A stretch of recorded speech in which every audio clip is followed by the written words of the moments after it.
If you like this video, please give it a thumbs up and hit the subscribe button as well as the bell to be notified of future videos.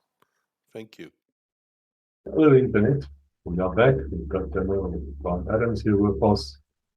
He's a fascinating man, sir. Thank you for your time. I really appreciate it. And tonight we're going to talk about the time after 3-1 Battalion, after you left the Bushmen Battalion. I always keep calling it the Bushmen Regiment, I don't know why. 201 3-1 Battalion. As I understand, you were then military Attaché in Taiwan. And thereafter you had a very, very difficult command at Durban, officer commanding to 10. And that was during the time of the riots, just after Mr. Mandela was released. So thank you for that. Over to you, sir. You're listening. So, the time came for us to leave. And my 2IC at the time, PD van der Merwe, who I'm going to convince you to get to talk as well, an absolute star, one of the best guys that I ever worked with in the army. I can tell you that quite honestly. The time came for us to leave on the Flossie, and he asked us to please wait until the very end. And then out of the bush came the soldiers, all of those that went away with their red cravats, their medals, their rifles, and they formed two lines. And my wife and I, and I think my daughter Lauren had gone in already with my dad because my dad had been visiting. So it was just Jackie with Nicola and I walked through this guard of honor on the way to the airport, on the way to the aircraft. I mean, I couldn't have had a better honor than that particular honor. Then, we left there knowing that we were heading into a completely different place, from a place where we weren't even allowed to have our own motor vehicles, with a population density of probably one of the lowest in the world, to a little tiny island off the coast of China called Taiwan, Republic of China.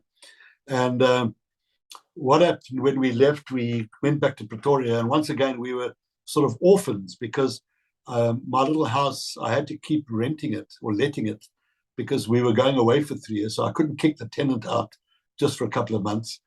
So we managed to find a friend of ours had a flat on their plot outside Pretoria. So the four of us moved in there with Jackie's mom. Jackie's mom took early retirement. She was actually going to come up to Omega to run the school for the white kids. And then she resigned, took early retirement. And then my whole plan changed. She'd already been appointed by the South West African government.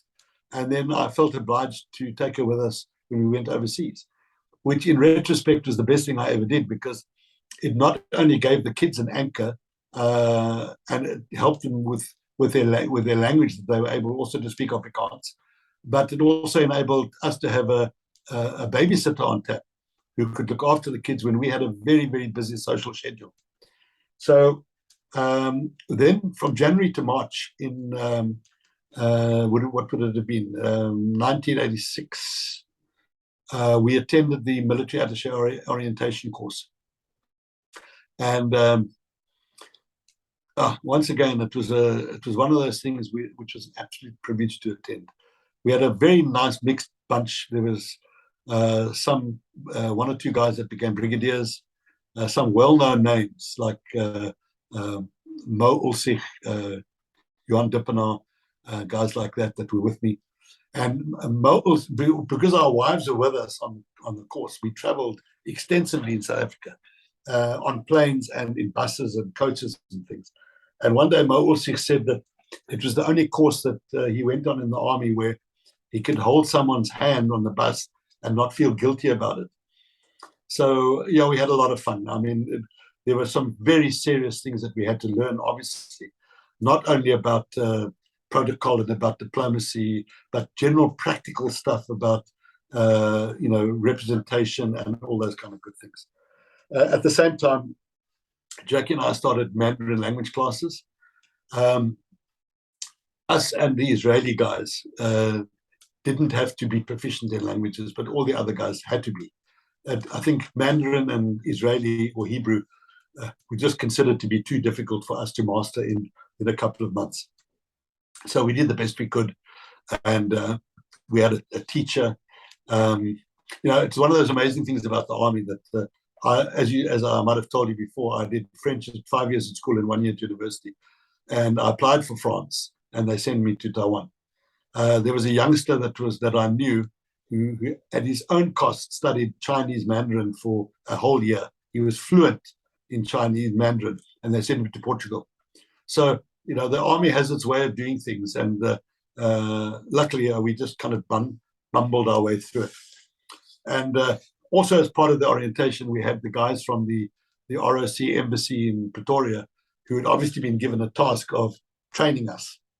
And they taught us how to use chopsticks properly. They taught us about their food, about their culture, and about the do's and don'ts. And so by the time we arrived there on the 14th of May in Taipei, we were more than a little bit prepared. And it was monsoon season. It was humid as hell. It didn't stop raining for about 2 weeks. And all I can say about that is that it is the best handover takeover that I've ever had. John Moore, who was the attaché who accompanied General Howe when they visited Amiga, was my predecessor. And I can tell you now, he's an officer and a gentleman, and he couldn't have done more to make us feel welcome and prepared for that job. We had a lot of laughs along the way. I mean, John and I, we went on one day, he took me, we'd been on a visit to meet some generals or some admirals or something. And on the way back, he said, I'm going to take you to my favorite little Chinese restaurant called Hojo's, which was near the Ambassador Hotel in Taipei, which a lot of South Africans, where they used to stay.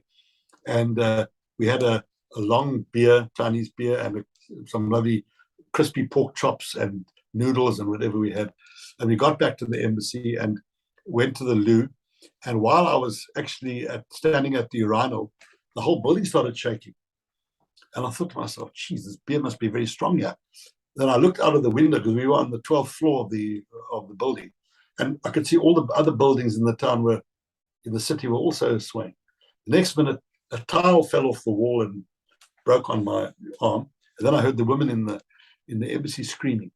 And I realized it was a massive earthquake.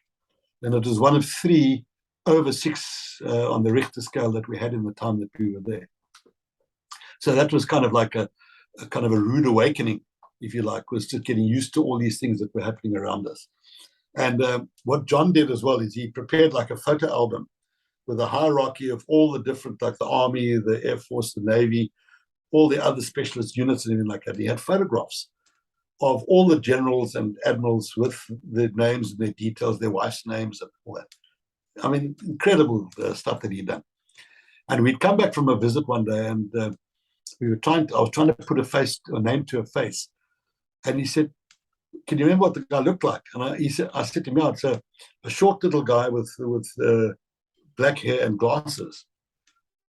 And I'll never forget, he looked at me as if to say, listen, you'll have to sharpen up, otherwise you're not going to make it here. Because everybody is a short little guy with dark hair and glasses.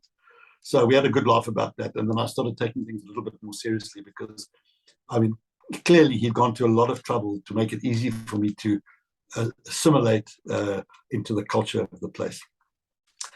So my job there was basically to represent the chief of the SADF in everything that we did, including Arms Corps. So I also had a role to represent Arms Corps in making sure that if their people came to visit, that they were taken care of. They were, because of, unlike some of my colleagues who were in hostile places like London and Washington, and Paris perhaps, where they weren't in a friendly environment. We were in an extremely friendly environment. We could wear our uniforms openly. We were feted. We were treated with the greatest hospitality and generosity.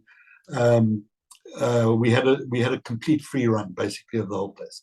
And I took advantage of that. I visited just about every place that I could possibly visit.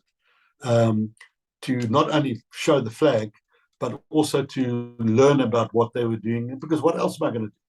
I can't sit and play golf the whole day. So there was some stuff that we had to do, and we did quite a lot of that work. And so my role was basically to represent the chief of the SADF, and we had to look after visitors groups that came over, guys that attended training courses. There was a lot of exchange. In fact, we had, before I arrived there was a Navy commander whose only job was to train Taiwanese Navy people to speak Afrikaans. Amazing. There were two eventually that came. And they were extremely successful, because I met some of those guys subsequently, and they spoke excellent Afrikaans, because they were guys that were on secondment to our Navy at that time, as part of the whole exchange thing. And it was a great project. And then we had farewells for John, dinner after dinner. Farewell for John, welcoming for me. And we were together for probably about 3 or 4 weeks, and then he finally left. And that was round about Republic Day. Republic Day, because we were completely open, it was a huge event in Taiwan, not only for the other embassy people, the other people from the other embassies, but also for all the other foreign people. They were invited, and it was a great opportunity for us to wave the flag. Because in those days, I'm talking about the mid-80s, we were not the flavor of the month. We were, in fact, the skunks of the world. So there were a lot of people that were extremely hostile towards us in Taipei. And some of it, unfortunately, was displayed to my daughter, who was at school. I mean, she was often badly treated on the bus. The one church that we went to, we were basically told that we weren't welcome because of the policies of our government. There's some of them. One American guy from their undercover embassy told me that they weren't actually allowed to talk to us because they were told that we're not allowed to speak to black people.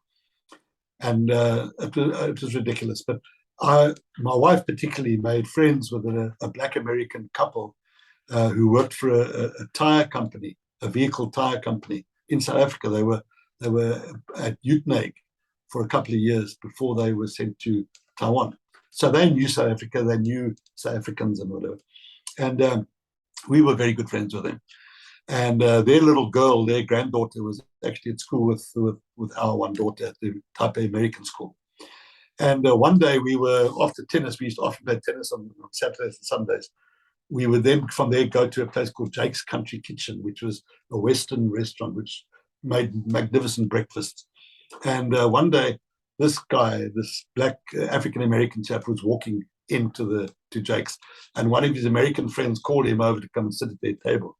And he shouted out the top of his voice, "No, I'm going to sit with my South African friends."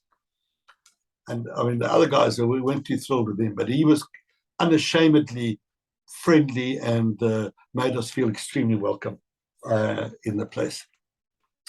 I had the privilege of having a driver there by the name of Mr. Liu, T.C. Liu. He had been the driver from the time that we first had opened our Attaché office there. So he was like an uncle to me. Bearing in mind all the security so-called issues around what you can share with your driver and what you can't share with your driver. He was my translator. He was my interpreter. He was my friend. I used to look after my wife. She used to drive her around to functions. I used to pick up my kids from school. He was just a fantastic part of the family. A wonderful, wonderful old guy. And one day, just after John left, the guys from the Army liaison section, a brigadier, one-star general, I think, invited me to have lunch at a restaurant near the Army headquarters, which is probably about 40 k's outside of the city. And my driver took me there, and it wasn't a formal thing. I'd already had my formal meetings with the chief of the army and everything. It was just their way of welcoming me and making me feel comfortable, which is typical of these guys. They were brilliant. And we went to this massive restaurant. It was famous for seafood. It's probably the size of half a rugby field. And just like round tables I wouldn't say by the 100, but scores of them. Anyway, we no longer sat down, and this beautiful little Chinese girl comes to the table with one of those sheep-hide dresses on with a cut up to the hip. And puts out a hand to my hand. I said to my driver, what the hell's going on here? Because we've obviously been told about these stories about China and about all these weird and wonderful things that happen there.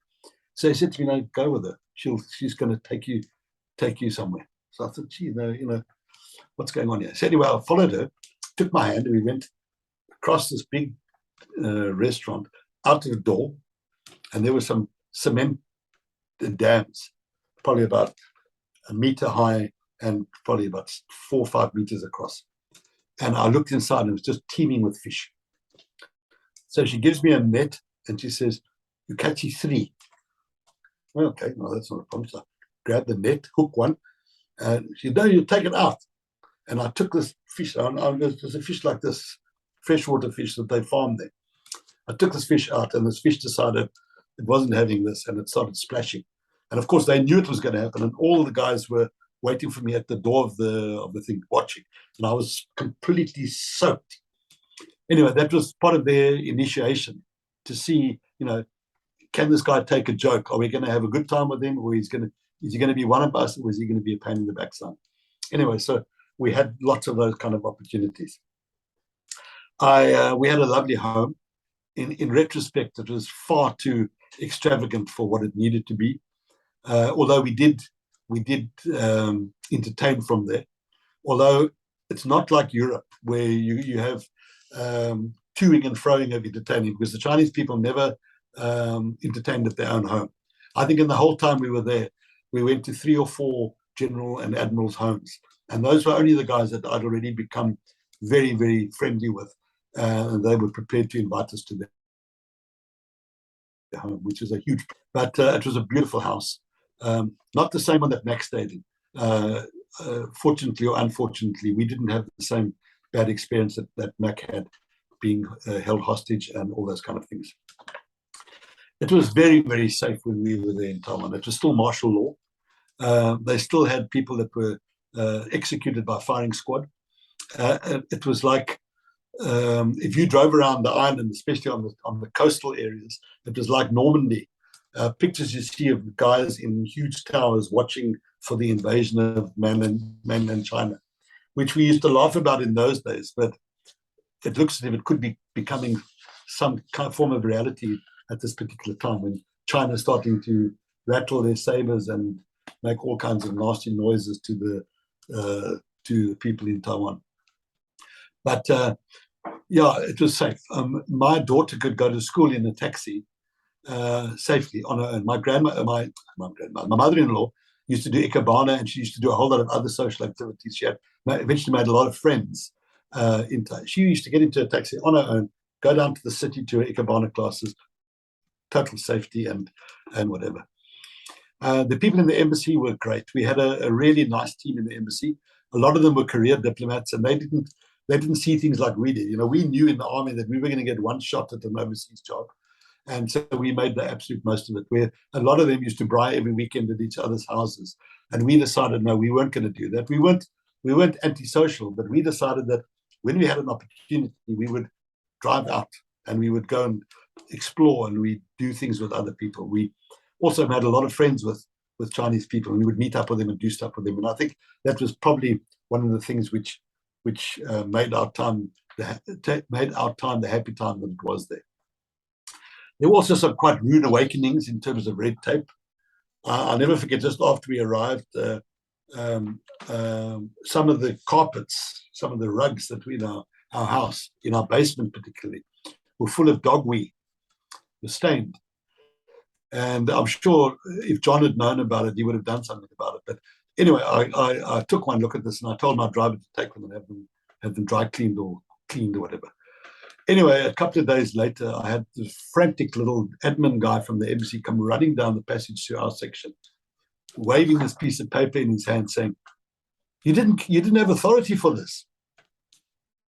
And it was a bit of a shock to me, because 6 months previously, I'd been calling in airstrikes at a couple of 100,000 rand a pop, and spending all kinds of money on other expensive things. And here it was like 500 rands worth of carpet cleaning that I was being admonished for not getting authority from Pretoria for it. So there were a couple of rude awakenings. In our section, at one stage we had 3 officers, an Air Force officer, a Navy officer, and a Navy warrant officer. The Navy warrant officer in both cases was our crypto guy. He was the guy that handled all the admin and all the crypto signaling and that kind of thing. And we had generally we had a very good team there, although there were a little bit of argy-bargy from time to time. But we had 2 ambassadors in the time that I was there. I would rather want to talk about them. Especially during Modular and Hooper, they couldn't understand what was going on, and they weren't getting the information that they needed, and they were all over me like a rash to try and find out what in fact was going on there. But unbelievably, we were also not very well briefed, and that's one of the things which I raised with headquarters to say we need to get this information. We need to be told what was going on in Angola, especially in 1988 and so on, when the war was at its best. So, as I mentioned, we weren't always in a very environmentally friendly situation in terms of being South Africans, but we used to use every opportunity that we could to show the flag and wave the flag. And every year at the school where our kids were, we had a thing called the Spring Food Festival, and then every country had a table, and we would make the food that we were famous for and whatever. But because we were South Africans, we always got the crappiest table. The table we got that particular year I'm talking about now was in the lee of the building. It was like around the back, because they didn't really want the South Africans they didn't want anybody to know that we were South Africans. But it actually backfired badly on them, because there was a minor typhoon that weekend, and it was raining like mad. And because we were kind of in the lee of the building, they all got drenched and they had to move their tables, and we were completely fine there. We had a drum that we'd cut in half, and we were making boerewors rolls. We found a tame butcher there, and we taught him to make boerie. And we weren't allowed to have alcohol on the school premises, but somebody brought in like a cooking pot full of fruit juice, and the fruit juice had been liberally laced with all kinds of other stuff. And so we were singing and playing Graceland, Paul Simon's Graceland. That had just come out at the time, and we were singing and eating boerewors rolls and selling boerewors rolls and having a great time. And we were relatively dry, and all the other guys that had been really nasty to us had been swamped and washed out and washed away. We had another interesting thing there called the Taipei International Temperance Society. It was the short name was TITS, Taipei International Temperance Society, and it was a play on words, because what it was really, there were 12 members, and each member had a month, normally their birthday month, where they had to host a meal. And the whole idea was that the 12 guys would invite people that were new or that hadn't been exposed to other foreign guys, and make them feel welcome and so on. So there were always between 15 and 20 guys at the lunch, because some didn't make it and whatever. And these TITS lunches were sought after. I mean, if you weren't a member of the club and you heard about what was going on, because the guys used to really make a lot of effort. And our embassy building, we had our flag on the top of the 12th floor on the roof. And I decided that I was going to sneak a braai drum up to the 12th floor, and we were going to braai next to our flag on top of the embassy building. And then everything was planned. We even had the boerie made. We had everything smuggled up to the top until somebody, I don't know who it was to this day, told the building manager, and he pulled the plug on it.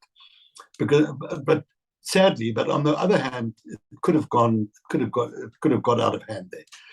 But I'll never forget one day, one of the guys, as part of his whole thing, we went to a downtown restaurant, and as part of this guy's, because he had to, as part of the hospitality, if you were the host, you had to arrange all the activities around the lunch. And he'd arranged for us to go to a strip show afterwards. But it didn't work out, because we went into this like theater, but the police were there, and because they obviously didn't want to be embarrassed. So the strippers were in the wings of this like theater thing, and we couldn't see them, and they couldn't see us. So it was a bit of a joke. So we lost interest, and we decided to leave. And then the guy said, "No, we're heading to a massage parlor. They've got these massive massage parlors all over the Far East." So I said to my colleague from Foreign Affairs, Peter, I said to him, "Listen, but I'm getting in my car and I'm going home now. There's no ways I'm going to the massage parlor." He said, "No, you're right. Let's pack up and go." The two of us got home. The next day, we heard that the cops had raided this massage parlor, and a whole lot of our mates were escorted out by the police in their underpants and in various stages of undress, having been caught in the massage parlor. So I was delighted that I'd taken that decision not to get involved in that kind of thing at all. Sadly, we had the Helderberg crash in November 1987. A lot of people think that I was involved and that I was responsible for it, but I can tell you that it couldn't have been further from the truth, because I remember that my daughter was practicing to dance in the Nutcracker Suite. It was just before, it was November, the end of November. It was coming up for December. And I went back to my car to listen to the news and have a cigarette. And as I got to my car, I turned the news on, and there was the news about the Helderberg. Needless to say, I was shocked. On the way home, we went to Mauritius and actually went to the beach where some of the wreckage had washed up. But you can imagine it caused massive waves in the international community there, and amongst the SAA people that were part of our family, basically, and things like that. I mentioned the language issue when I was talking about the Bushmen, but the language issue in Taiwan was something that I made a better effort than I did with the Bushmen. I really tried hard to speak Mandarin. And I think in some ways it was successful, in some ways it wasn't. But I'll never forget one of my bad efforts. One day at the airport, now what used to happen often, we often had to go through and pick up visitors at the airport. And because of the flights, because of the winds, you could never really say when a plane was going to arrive. So we used to make sure we were always early in case the aircraft had arrived early. And so we always ended up, my driver, TC, and I ended up having breakfast while we waited. I'll never forget this morning now. I was at the stage where I was really thinking that I was doing well with my Mandarin, and I was speaking it wherever I could to whoever I could. And in Taiwan, I don't know if you have it the same in Europe, but they used to have this like Ideal milk in a little container, and that was what they called coffee cream. And I couldn't stand the stuff. So whenever we went to a restaurant, I always used to say, "Can I have some fresh milk, please?" Eventually, that particular day, there was this little waitress, and my driver, TC, and I were sitting having breakfast. And I said to her in my best Mandarin, "Can I have some fresh milk, please?" But apparently, instead of saying fresh milk, I said breast milk, because the words are very close to each other. So my driver, TC, jumps up. He says, sorry. He's trying his best, but he didn't know what he was saying. Please forgive him. Oh, this poor little girl was distraught. Anyway, the manager came, and my driver managed to sort out the little fracas that was going on there. But it didn't stop me from practicing. And I'll never forget one day, the deputy chief of the army, he and I became very good friends. And I used to often go to his office when I used to visit. And he was a real character. He had a little gym in his office. He was a wiry little tiger. And one day I heard the expression "lao huli," which means old fox. But, in our language, an old fox is almost like a respectable thing. It's like somebody that you hold in high esteem kind of thing.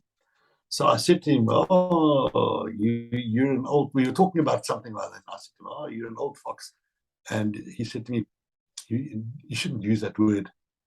But he was kind. He was, we knew each other. He said, "I know English. In English, it doesn't have the same meaning as it does in Mandarin. In Mandarin, it's got a negative connotation." So you had all those kind of dynamics that were involved in all these landmines that existed in when you're trying to speak the language and you make the odd little hiccup. Food and drink was so much part of our life there. I mean, the Chinese, one guy said to me that the Chinese eat anything that has its back to the, anything that has its back to the sun, which means it's anything that doesn't walk straight up, they eat.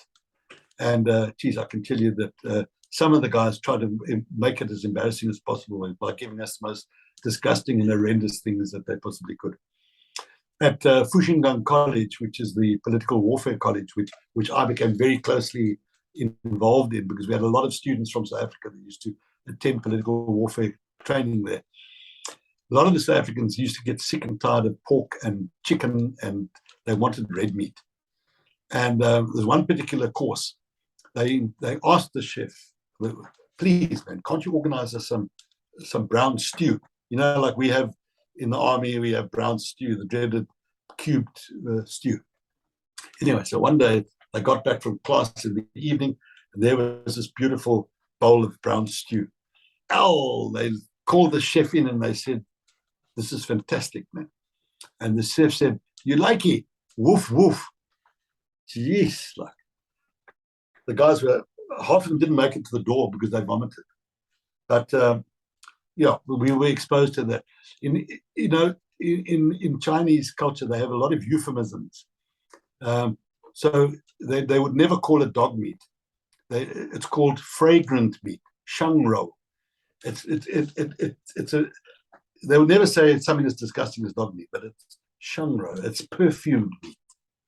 It's the same as sea slugs are not called sea slugs, they're called little dragons. You know, it sounds better, but you can't say I'm eating sea slug, but eating little Shaolong. So anyway, yeah.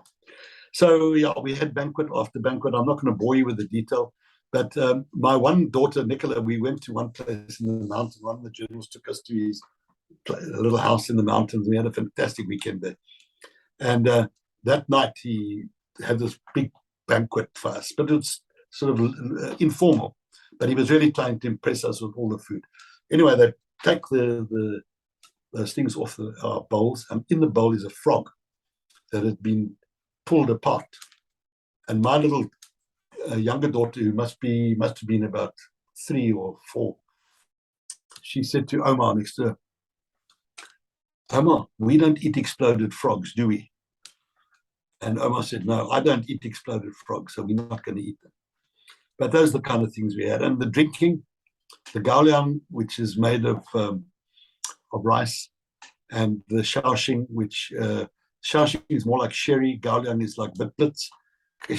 We used to drink for Volk and Vaderland. We used to drink for the fatherland there. That was part of our job.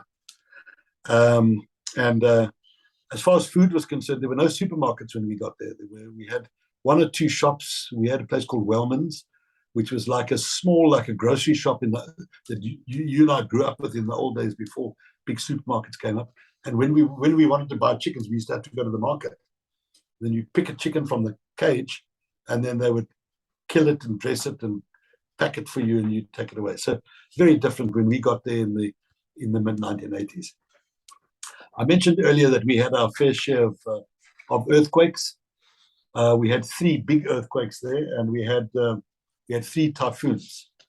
And the typhoons, the worst one we had, 65 people died, and it's dreadful. I mean, if you haven't experienced it, you don't know what to expect. And in fact, we had to stay in our house for like 4 days while this thing just burnt itself out. And there were, as I say, for us living in luxury houses, it was quite safe. But I'll never forget looking out the window out of our house, seeing corrugated iron flying around, small trees flying around, pieces of wood flying around. It was just a very, very dangerous place to be. Okay, moving on now to one of the perks that I had there was the opportunity to do the parachute course, which I'd always wanted to do in South Africa, but I'd never had the opportunity. And I don't know how it came about, but eventually I got authority from the chief. I think it was probably because I did have a very special relationship with the chief of the chief of the army and so on. Eventually they decided, well, let's give this guy a chance. So after cut a long story short, it was down in a city called Pingdong in the south of the island, a huge airbase.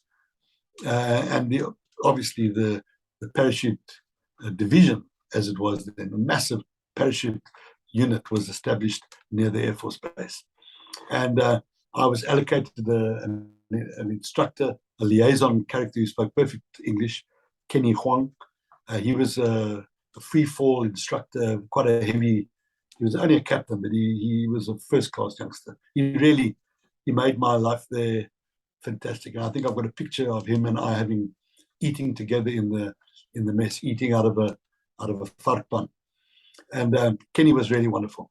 Anyway, on the first day, a big session, all the guys on the course there, hundreds of them, and the general commander of the whole airborne training thing is there, made a big fuss of me, introduced me as our friend from South Africa and all those kind of things.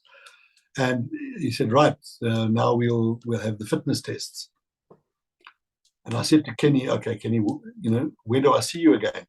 He said, what do you mean? He said, no, we're going to do the fitness tests. I said, no, didn't you get the message? I had special permission from the chief of the army that I would only do the fitness test after the hangar training because I needed to get my fitness back. I've been sitting in an office for 2 years doing hardly any. He said, no, well, I didn't get that message. You're going to have to do it with us, with all the other guys. So I said, look, Kenny, I don't want to get a distinction here. I just want to pass. So when I've done enough sit-ups, and when I've done enough pull-ups, when I've done enough this, just tap me on the shoulder, and then I'll stop doing it. Needless to say, it nearly killed me. I got back to they had a beautiful little VIP flat that they prepared for me. And I got back in and I collapsed on the bed, unknowing that it was a futon, not a normal mattress like we had. And I nearly killed myself. I nearly wiped myself out on this rock-hard bed that I was supposed to sleep on.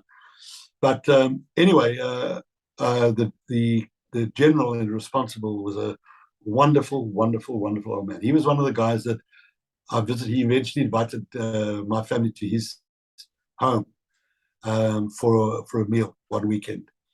And I don't know why, but he just took to me. He liked me. And one evening, because I was really trying to get my fitness back up to a decent level, I started running around they had a full-on stadium, like a normal stadium with a proper track and everything on it. So I would jog around the track in the evenings. And one evening, I think the second or third time, I hear this guy calling me. Next minute, it's him, the general, the lieutenant general in his PT kit, takes my hand, holds my hand, and we walked for about 3 laps of this thing. Now, I mean, if I told you earlier that Chinese people are not demonstrative people. They don't hug each other. They don't do that kind of thing. I mean, a handshake is probably as good as it's going to get. And my esteem in that place, because the general was actually walking with me, holding hands with me. I mean, I could have done anything that I would have got away with it.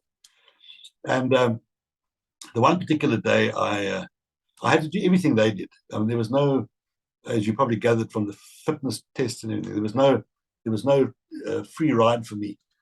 And I was going up and down these steps to the top of the opkas. What do you call that? The place where you do your practice jumps from. And as I was going up, I heard this guy crying. I thought, this is very weird. So I get up, and there's this youngster, probably 17, 18, 19-year-old, in the corner of this top of this thing that we used to jump out of, really, literally crying his heart out.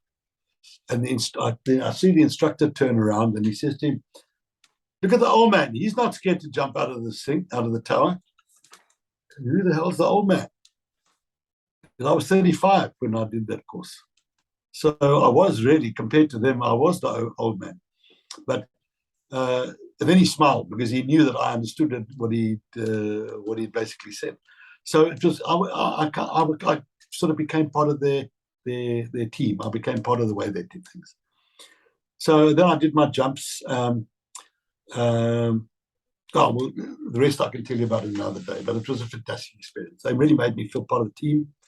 And then at the end, once again, they arranged to fly my wife down for the Wings Parade. They had a big fuss about a big sign saying to celebrate Colonel Adams' successful, blah, blah, blah. I mean, these guys, nothing was too much for them. They made me feel very, very special there. I mentioned that I did a lot of visiting. I visited just about everywhere I possibly could. And one of the things which fascinated me was they had a formation called the Snow Troops. And I thought, well, this is something that I don't know anything about. I must go and find out about these guys. So I arranged with Army Liaison for a date, and my driver and I headed up to the middle. Don't forget, the island shaped like a tobacco leaf, and in the middle is massive mountains. Probably only about 30% of the whole island is arable. And so we went up into the mountains, and we had to park our car at a building, and then we got into a little Jeep, and we drove further. My driver had to be with me because I needed somebody to translate for me. So we got to this place, and we had our briefings and all that kind of stuff. And then we got back into the Jeep, and we went further up the mountain. Got to this little stone building, and there was this massive dam there, probably the size of 1.5 Olympic swimming pools, but not square. It was all like very homemade, like a farm dam kind of. Guy gives me a piece of bamboo with a piece of nylon on, and a handful of rice porridge. And he shows me how to work it. And he says, take a little bit off, you put it on the hook, and you just dangle it in this dam. You know, we need 3 or 4 or 5 fish. I can't remember what he said. I think it was 3, maybe 5. I can't remember. Hook one. It's like something from a story from the Bible. This whole dam starts moving with these thousands and thousands of fish. It was a fish farm. Anyway, I hook one, and the guy said, no, we need 3 or 4, I can't remember. Anyway, I caught all the fish. They went and took me somewhere else to show me something, and we eventually went into this restaurant. They had, every course was a fish, but it was differently prepared. The one was sweet and sour. The one was garlic and salt. The other one was, everything was different. They couldn't do enough to make you feel special. I mean, even when I went to the military prisons and I went to the locomotive unit, I mean, believe it or not, they had a locomotive unit, the special guys that are trained to deploy in trains and all that kind of stuff. Each and every one of them made me feel special. It was really a privilege to be there. I went on exercises. I went on ships, battleships, their ships, frigates, all those things they had. And out of Taiwan, I had an opportunity through a friend in Hong Kong to be invited to visit the 6th Gurkhas who were in Hong Kong. I spent a whole day with them. And what an experience that was. And they gave me a cookery as a memento of my visit, which I still treasure to this day. And then visitors from South Africa, of course, like my time at Amiga, it was the flavor of the month. Because we were such good friends with the Republic of China people, there were constant exchanges of generals and working groups and all kinds of other people. And while I was there, we had General Gelmes, I've got a list, General Liebenberg, General Gleason, General von Lochrenberg, the Chief of the Air Force. We had Admiral Syndicum, the Chief of the Navy. One after the other came, and they were feted, they were treated, it was a wonderful, wonderful experience. It was nice for me because I got to know these guys. The guys that I hadn't met before, like the Army ones, I got to know some of them as well. And General Gleason, for example, who was one of my role models, he died unfortunately last year. And I used to phone him every year on his birthday, and he used to phone me on my birthday. And I had a joke that we had a joke that we were on first name terms. I used to call him Sir, and he used to call me Brian. But it was one of those things that, one of those relationships that we built up there that was special until he died. General Gelmes, in his own inimitable way, he made his visit different. And I wish, maybe if I have a third session, I can tell you some of the really funny things that happened over his visit, because he was a unique man and a very special man. But the one thing I can tell you is that he wanted to do things differently. He didn't want to do just the normal visitor stuff. And I was a willing assistant, if you like, because I was always happy to show him some of the things which the normal kind of boring stuff that we don't really want to see. Anyway, one night we went to a specific place, which I will tell you about if I do have a third session. And it was like a little seafood restaurant right in the middle of a downtown, little dodgy little area. And we obviously were in Sydney, so the owner invited us in, and we sat down, and the general picked a whole lot of periwinkles and other little shell food and stuff that he really liked. And while they were preparing it, the interview on the TV came up with the general at the dinner that we'd had that evening with the Minister of Defence. So there's the shop owner looking up at the TV, looking at the general, looking at the TV, and then he starts jumping around because he suddenly realizes he's got this serious VIP in his little restaurant here. So the general just pulls him over and sits him down next to him and has a serious chat to this owner of this little restaurant through an interpreter, obviously. That's the kind of guy that he was. I mean, he would make everybody feel special, even though this guy was seriously intimidated about having this South African VIP in his restaurant. He just calmed him down and said, "Come and sit down with me and let's have a chat." So I'll tell you more about him and the other visitors. General Hippenberg arrived for the 75th anniversary of the Defence Force. It just coincided with our anniversary, so we had a very special function at the embassy, I think, and he was the guest of honor, and it was a wonderful opportunity for him to meet a lot of the other guys that he'd met before on various visits and things. The one place that I have to tell you about is a place called Kimian Island, Kimian, K-I-N-M-E-N. It's a small island very close to mainland China. In fact, you can see mainland China from the island, and it's massively fortified. I don't know how many 100,000 soldiers they've got on there, but it's a mind-boggling experience. And I must have visited there 20 times while I was there, because every visitors group that came to Taiwan, including Blessed Bridges, I hasten to add, Blessed Bridges came with a group of South African musicians, and he was the flavor of the month. You can't believe how popular Blessed Bridges was. And especially singing to the soldiers at a place like Kimian, he went down magnificently well. But they were famous for three things: for the Gauliang, that blitz, for peanuts, and for knives. And they made the knives from the shrapnel from the war in the 1960s, when there was a huge war between mainland China and Taiwan. And the industrious people picked up all these shards of beautiful metal and turned it into the most incredible knives and things. So it was very sought after. But I could spend hours telling you about this, but I better end it now on this specific point. Just one thing while I was there, the history of Taiwan is that in 1948, Chiang Kai-shek left mainland to establish the government on the island of Taiwan. And his son, Jiang Jingbo, was the last living family member of Chiang Kai-shek. And while we were there, the old man died. He'd been kind of out of the public eye for a long time because his health wasn't good. But it's an experience that I will never, ever experience again, because while his body was in state at one of the famous venues in the city, more than 1 million people paid their respects, walked past the casket. And they had these very special soldiers, those VIP guards that they have there, that were really in full form.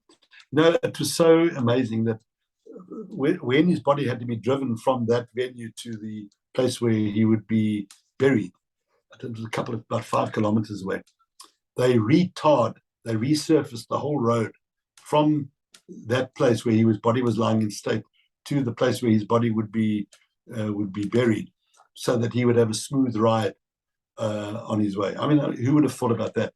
But they painted the whole place, they retarred the road, they did everything out of respect for this old guy. So, more later, perhaps, Chris, if you can put up with that. But one of the things which was exceptional and which we tried to dovetail for most of our senior visitors was what they called double 10. 10th of October is their National Day. and they have a massive parade, like you see on TV in Beijing and other places like that, where literally the march past takes an hour. It's a march past of soldiers, sailors, airmen, women, men, you name it, vehicles, tanks, heaven knows what else. And we were, of course, invited there. We were guests of honor, and our visitors, especially if they were generals or admirals, were at the main table, if you like. They were given the top treatment. So, yeah, to bring that to an end, we were treated like kings there. It was one of the most incredible experiences that I've ever had. And needless to say, there are a lot of other stories I can tell about the time that I spent there. But let's quickly end off, because I'm not going to spend a lot of time on the last part of my career before I left the army. We left. I was posted to Durban as the officer commanding of Group 10. And on the way home, we had some leave. So we went via Hong Kong, Macau, Thailand, and Mauritius. And I think we spent 2 weeks coming home. Eventually we got to Durban. And I was taking over from a guy by the name of Louis Heap, Colonel Louis Heap, who was much older than me. He just resigned, not resigned, he had gone on retirement. So he must have been 25 years older than me, if not more. But what a gentleman. What a gentleman. He made me feel, apart from his opening remarks, when he saw me for the first time, he said to me, "You look like a little boy." I thought, oh, how am I going to take this? Because I was really quite a lot younger than he was. And I think he was a bit shocked to see who was going to be taking over from him. But he made me feel very welcome. And I can tell you the professionalism of the handover takeover. I mean, I was fortunate. All my handover takeovers were excellent, but Louis Heaps was also very good. I had my little headquarter team. They were properly briefed. The briefings were excellent. All my visits were excellent. My job at Group 10 was really a rude awakening for me, because I'd been on holiday, in fact, in Taiwan for 3 years. And to suddenly get back into the operational environment again, where it's not where I wanted to be. Certainly an urban environment was not where most soldiers wanted to be at all. But the situation in South Africa at the end of the 1980s was such that it was just the way it was. And there was hectic unrest. You'll remember that the war between the ANC and the IFP was at its peak. There were bombings going on all the time, all day and every day. There was face-to-face battles basically happening throughout my area. My area was from the Tugela River in the north to the Transkei border in the south, the coast on the east, and halfway to Maritzburg on the west. It was a massive area. And I had, apart from my own 4 commando units and 2 citizen force regiments, I had other troops that were posted into. I had at one stage 14 company bases scattered throughout the township areas in and around Durban, and that's where I made contact with Tongaat Hewlett, because Tongaat Hewlett, of course, were one of the biggest landowners in that part of KZN, and we needed places to billet our soldiers, to accommodate them and put tents up and build bases and things like that. And Tongaat Hewlett were only too happy to accommodate us, because it meant that their assets and their facilities were also a little bit more protected, because they had soldiers staying there.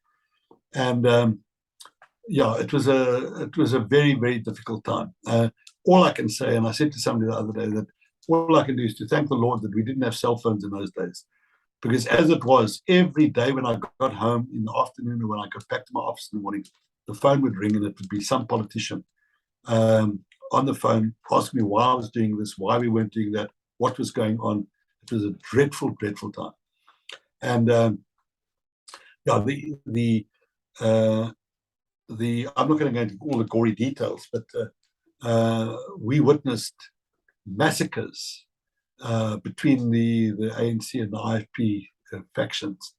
And I'll never forget, one day I was, my ops officer and I were driving around in what we call braai bakkies. They were bakkies that had that net mesh, metal mesh on the back. And eventually they had like that special plastic, that special acrylic, so that if a grenade was thrown against it or a rock, it would just bounce off. So we used those as our operational vehicles most of the time. And we were at a mission station just inland from Manzantoti. And it's not Adam's Mission, it's another smaller little Bible college or something like that. And as we arrived there, we saw this crowd coming down the one side of the hill, another crowd coming down the side of the hill, and just hacking each other to death with cane knives and things. And it was quite an appalling experience. And I'll never forget my soldiers that we'd called in came along and picked up all the bodies and put them on trucks, and we had to take it to the police station to be identified. And while this was happening, I must have walked away to have a cigarette or something, and I looked down at the Manzantoti beach. Different world.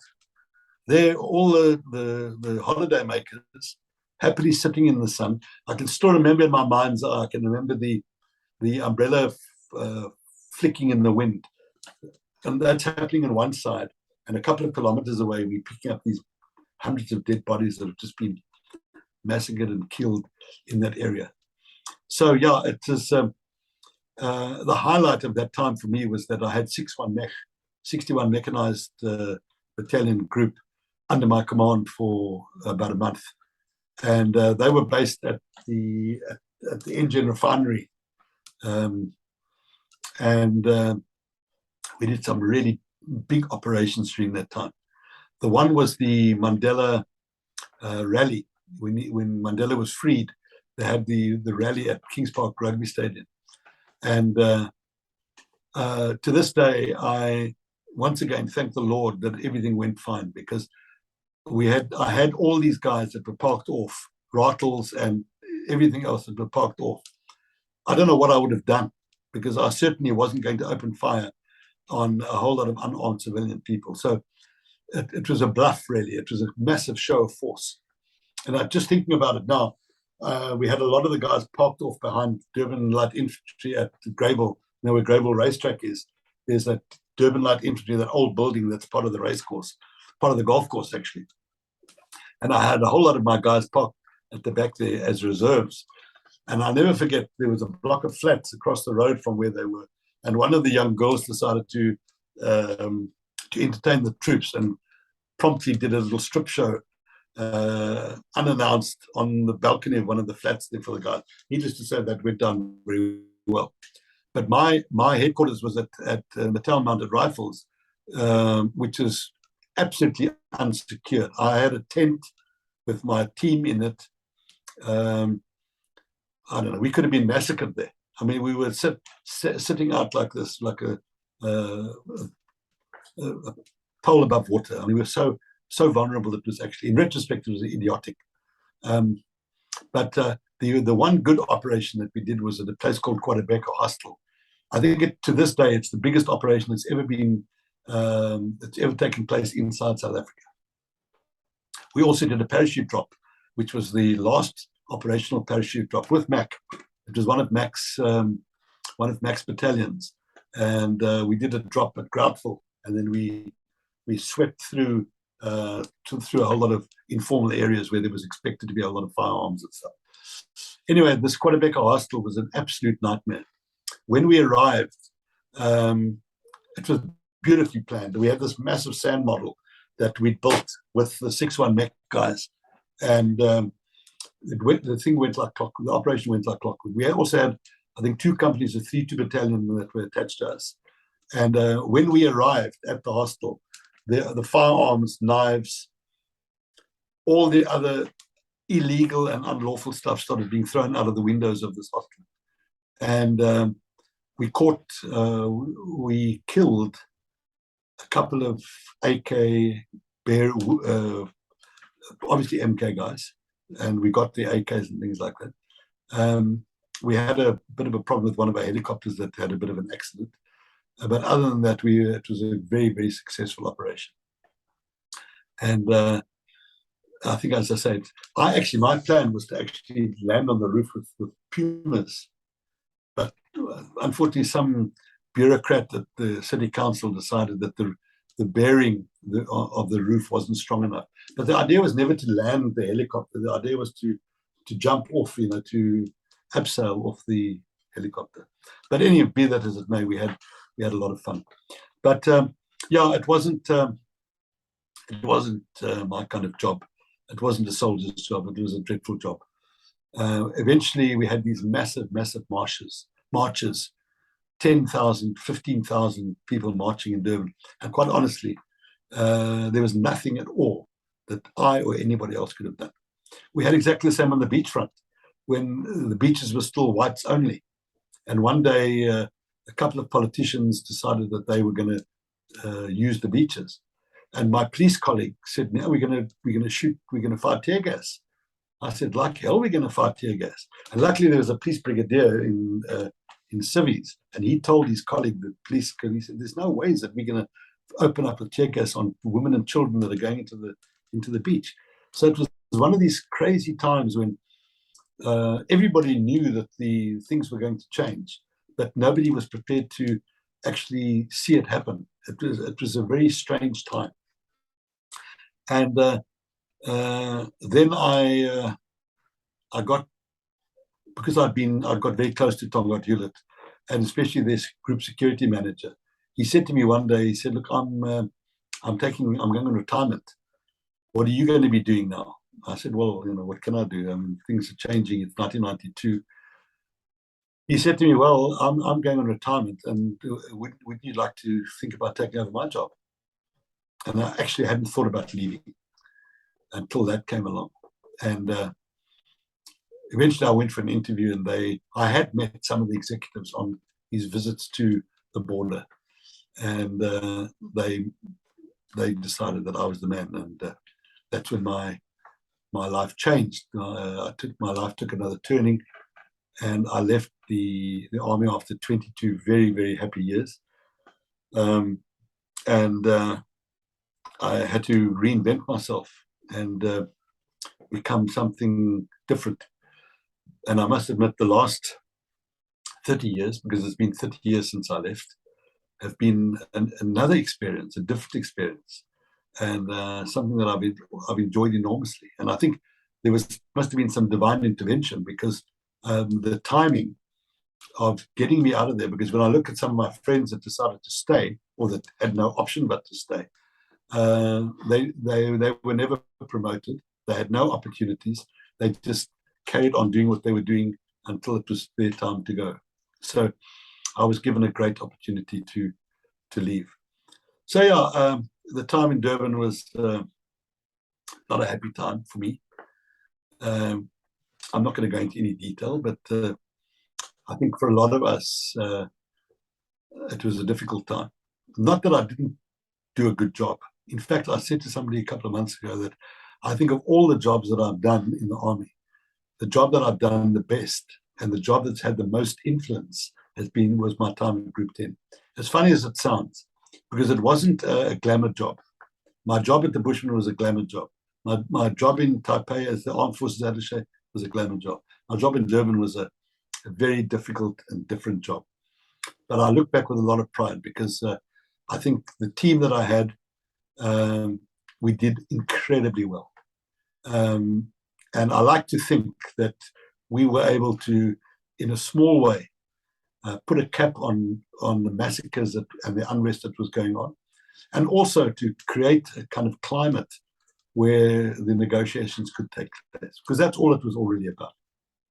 It was just trying to create an environment where there would be an opportunity for some semblance of sanity to prevail in the run-up to the elections in 1994.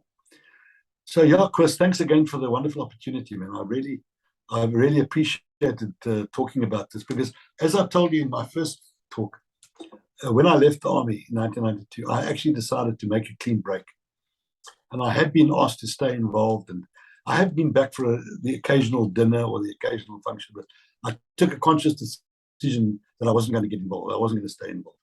I think it was the right thing for me. It worked out perfectly well, because I'm more and more involved with some veteran issues and things. But the fact that you invited me to talk about this has given me an opportunity to think about things, and it's given me an opportunity to share some thoughts about the time that I had in uniform. So thank you, Chris. Bye, Donkey. I must thank you, sir.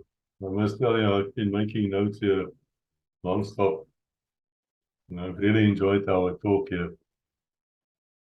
I think we tend to forget how difficult the beginning of the 90s really were.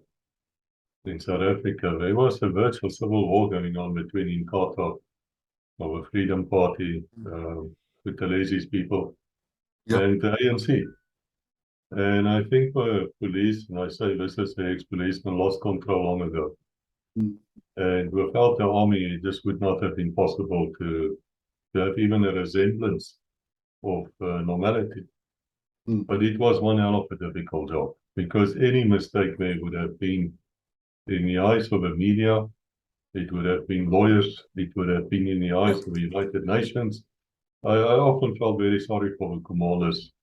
I myself have seen police colonels become grey within a year because of the stress they were, because some of these people were actually wanting violence. They were wanting the police to shoot them, creating an incident, and you knew it, because everything would be peaceful. I was in Tokoza in those days, and then you see the press arrives, the journalists, they would arrive, and especially the international guys, and then you know, here comes the trouble. And up to then there were no real problems, but then it starts. It's just like magic. But at one stage I was thinking everyone was talking about the third force, the derde macht.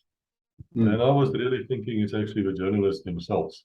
Of course, they will try and kill me for this statement. Well, Internet, we come to the end of this episode. Thank you for watching it. We are long not done with Bernard Adams, I can tell you. I've asked him to come back for another episode. He wants to tell us a few jokes, the lighter side of military life, a few anecdotes. That would be fantastic. I think it's important that we understand the culture of the South African Defence Force. People following us is not being part of it, that this idea is not in existence anymore. It's not been in existence for 25 years at least. And therefore we need to understand what the culture was, because there's a lot of people out there who think it was one of racism, one of abuse, child murderers, things like that. All that is nonsense. It's just not true. And I would love to hear the serving officers of those times and others just to tell us more about it. So all of you are invited, Colonel, you as well. Thank you, sir. We appreciate your time. To the rest of you, you know what I want to say.